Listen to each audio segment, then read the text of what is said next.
নমস্কার বন্ধুরা, সুস্মিতার গল্পের আসরে আপনাদের স্বাগত। আশা করি আপনারা সকলেই ভালো আছেন।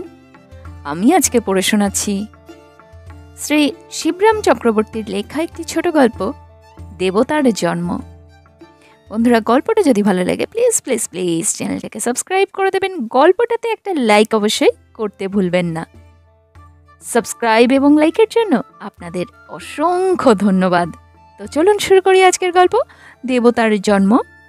লেখক শিবরাম চক্রবর্তী। বাড়ি থেকে বেরোতে প্রায়ই হোঁচট খাই। প্রথম পদক্ষেপেই পাথরটা তার অস্তিত্বের কথা প্রবলভাবে স্মরণ করিয়ে দেয়। কদিন ধরেই ভাবছি কি করা যায়। সেদিন বাড়ি থেকে বেরোবার আমার তেমন কোনো তাড়া ছিল না। অন্তত ওইরূপ তীর বেগে অকস্মাৎ ধাবিত হব এমন অভিপ্রায়ও ছিল না আদৌ। কিন্তু পাথরটার সংঘর্ষ আমার গতিবেগের সহসা এত দ্রুত করে দিল যে অন্যদিক থেকে মোটর আসছে দেখেও আত্মসম্বরণ করতে অক্ষম হলুম। কি ভাগ্যি ড্রাইভারটা ছিল হুঁশিয়ার, তাই রক্ষে। সেদিন থেকেই ভাবছি কি করা যায়।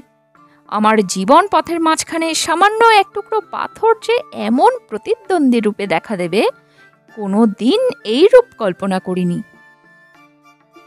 তাছাড়া ক্রমশই এটা জীবন মরণের সমস্যা হয়ে উঠছে, কেননা ধাবমান মোটর চিরদিনই কিছু আমার পদস্খলনকে মার্জনার চোখে দেখবে এমন আশা করতে পারিনি।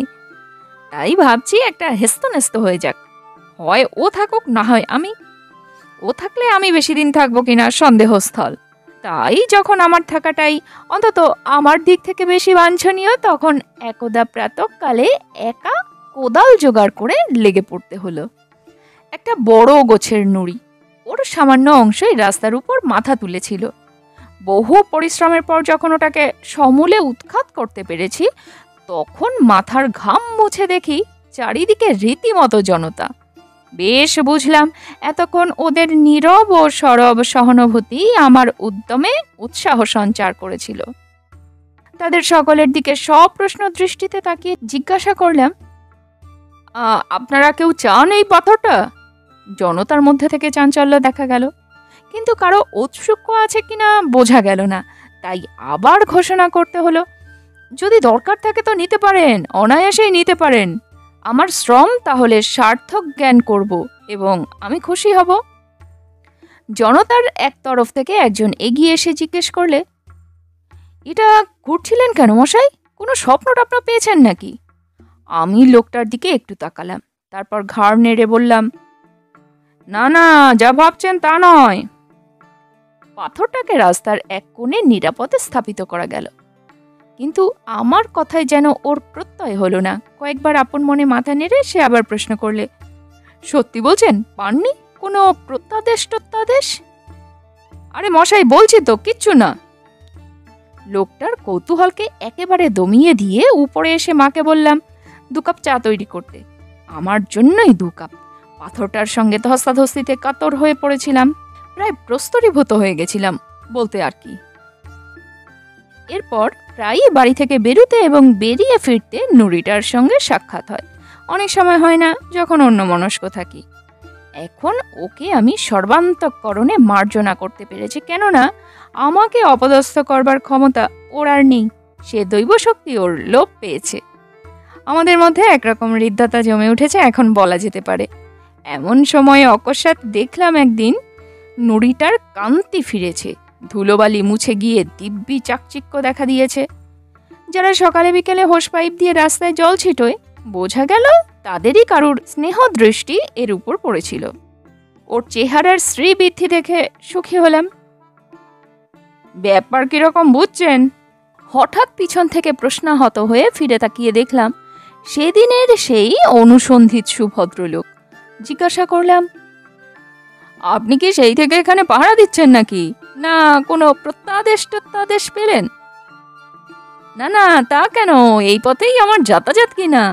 ভদ্রলোক কিঞ্চিত অপ্রস্তুত হলেন, কিন্তু অল্পক্ষণেই নিজেকে সামলে নিতে পারেন। নুড়িটা দেখতে ঠিক আছে, কেউ নেবে না কি বলেন? প্রশ্নটা এইভাবে করলো যেরকম দামি জিনিসটা পথে পড়ে আছে অমন আর ভূ ভারতে কোথাও মেলে না। এবং ওর গুপ্ত শত্রুর দল ওটাকে আত্মসাৎ করবার মতলবে ঘোরতর চক্রান্তে লিপ্ত। ছোঁ মেরে লুফে নেবার তালে হাত বাড়িয়ে সবাই যেন লোলুপ।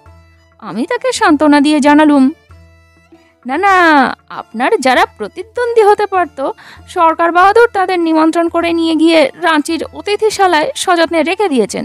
তাছাড়া আপনি নিজেই যখন এদিকে কড়া নজর রেখেছেন তখন তো চিন্তা করবার কিছু দেখছি নে। সে একটু হেসে বললে, আপনার যেমন কথা, দেখছেন এদিকে কারা ওর পূজা অর্চনা করে গেছে।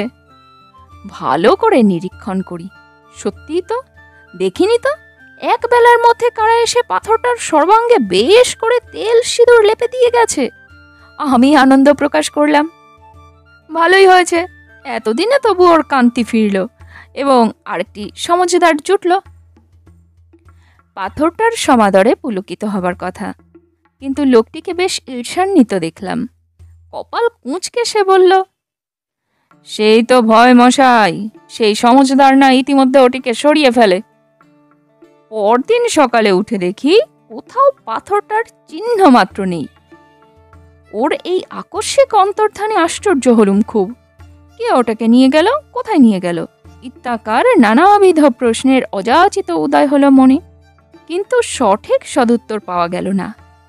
পাথরটার এইরূপ অনুপস্থিতিতে এই পথে হরদম যাতায়াতকারী সেই লোকটি যে প্রাণে বেজায় ব্যথা পাবে অনুমান করা কঠিন নয়। এ কথা ভেবে লোকটার জন্য একটু দুঃখই জাগল। কিংবা এ সেই তত্ত্ব জিজ্ঞাসুরই কর্মযোগ কিনা। অনেক দিন পরে গলির মোড়ের অশ্বত্থতলা দিয়ে আসছি। ও হরি, এখানে নুড়িটাকে নিয়ে এসেছে যে। নুড়ির স্থূল অঙ্গটা গাছের গোড়ায় এমনভাবে পুঁতেছে যে উপরের উদ্ধৃত গোলাকার নিটোল মসৃণ অংশ দেখে শিবলিঙ্গ বলে ওকে সন্দেহ হতে পারে। এই প্রয়োগ নৈপুণ্য যার, তাকে বাহাদুরি দিতে হয়। নুড়িটার চারিদিকে ফুল, বেলপাতা, আতপ চালের ছড়াছড়ি।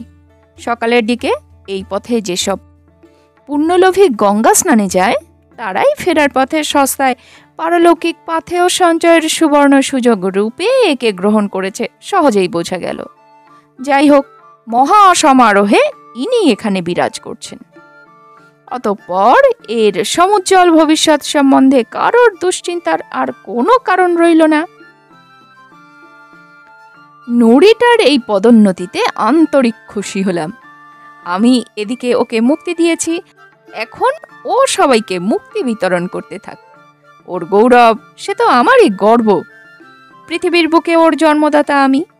এই জন্য মনে মনে পিতৃত্বের একটা পুলক অনুভব না করে পারলাম না এবং কায় মনোবাক্যে ওকে আশীর্বাদ করলাম। সেই লোকটাকে তার দেবতার সন্ধান দেব কিনা মাঝে মধ্যে ভেবেছি। পথে ঘাটে তার সঙ্গে দেখা হয়েছে, কিন্তু পাথরটার কথা ও আর পারে না। পাথরটার পলায়নে ভেবেছিলাম ও মুহ্যমান হয়ে পড়বে, কিন্তু উল্টে ওকেই প্রফুল্ল দেখা গেল। এত বড় একটা বিচ্ছেদ বেদনা যখন ও কাটিয়ে উঠতে পেরেছে, তখন আর ওকে উতলা করে তোলায় কি লাভ। মাঝে মাঝে অশ্বত্থতলার পাশ দিয়ে বাড়ি ফিরি, লক্ষ্য করি দিনকে দিন নুড়িটার মর্যাদা বেড়েছে। একদিন দেখলাম গোটা কতক সন্ন্যাসী এসে আস্তানা গেড়েছে।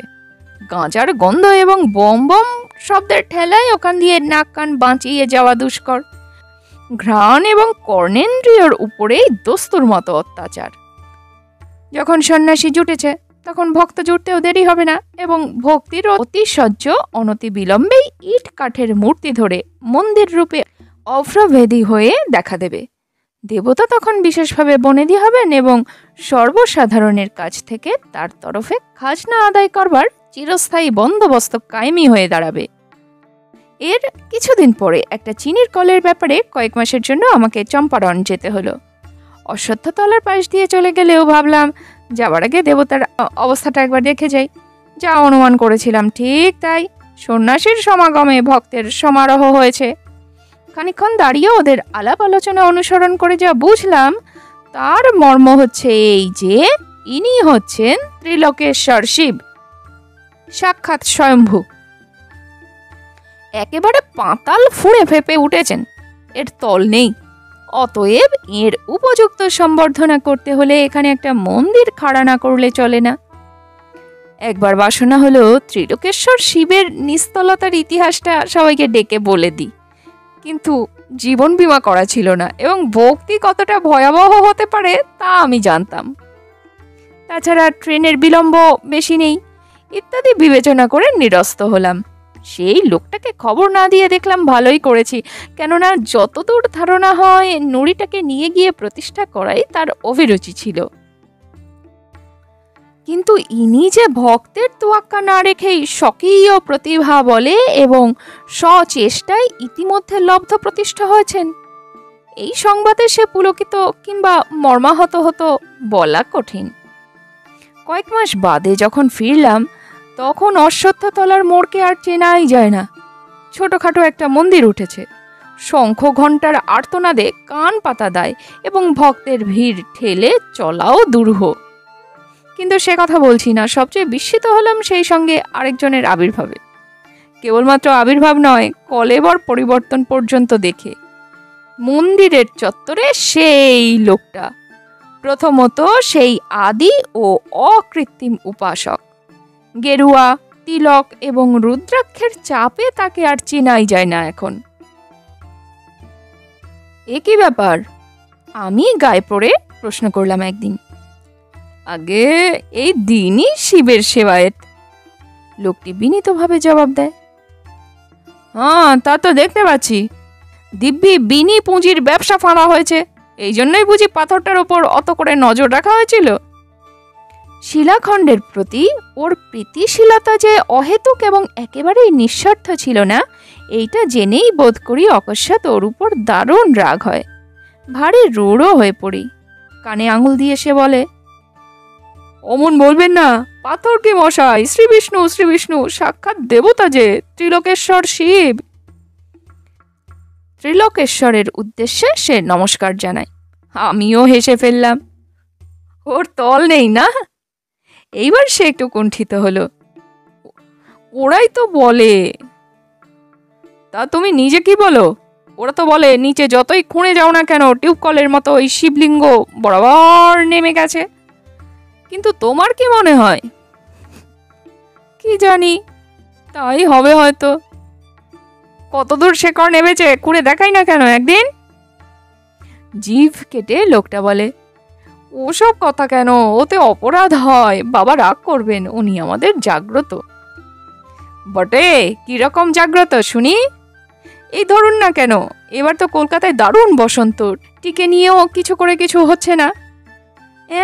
বলো কি, মহামারী নাকি? জানতাম না তো। খবরের কাগজেই দেখবেন কিরকম লোক মরছে। কর্পোরেশন থেকে টিকে দেবার ত্রুটি নেই, অথচ প্রত্যেক পাড়াতেই। কিন্তু আমাদের এ পাড়ায় এ পর্যন্ত কারোর হয়নি দেবতার কৃপায়। আমরা কেউই টিকে নিইনি, কেবল বাবার চরণামৃত খেয়েছি। এ যদি জাগ্রত না হয়, জাগ্রত আপনি কাকে বলবেন? এবার কি জবাব দেব তা চিন্তা করবার সময় ছিল না। আগে একবার এই রোগে যা কষ্ট পেয়েছিলাম এবং যা করে বেঁচেছিলাম, তাতে বাবা ত্রিলোকনাথের মহিমা তখন আমার মাথায় উঠেছে।